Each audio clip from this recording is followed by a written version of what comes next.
sorry.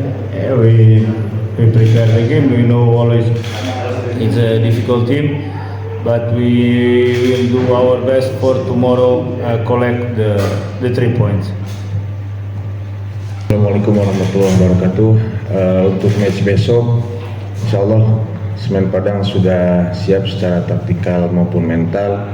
Tidak mudah memang melawan Psis Semarang ini, tapi kita yakin kita bisa mencuri 3 poin di kandang Psis ini.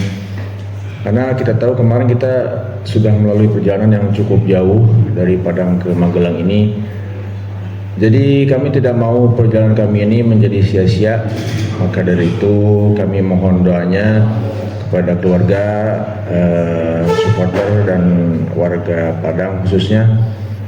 Mudah-mudahan kita besok bisa membawa oleh-oleh poin pulang ke Padang.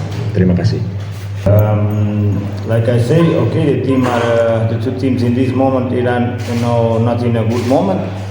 I think the target for the two teams is the same, is take the teams from these positions to try to improve and take out from the best classification possible. So I think the target is the same for the two teams. So because that will be a difficult game for both the teams.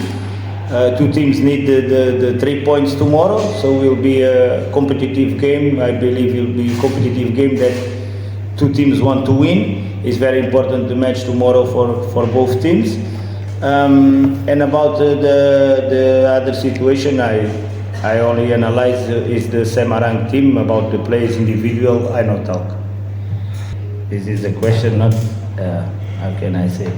I prefer no comment the Semarang situation, because this is have to be weighed by the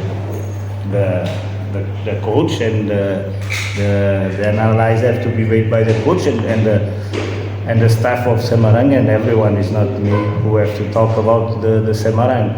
What I believe, and I know Semarang is also a big team and always have good teams, but this consideration between the past and now is not my analysis.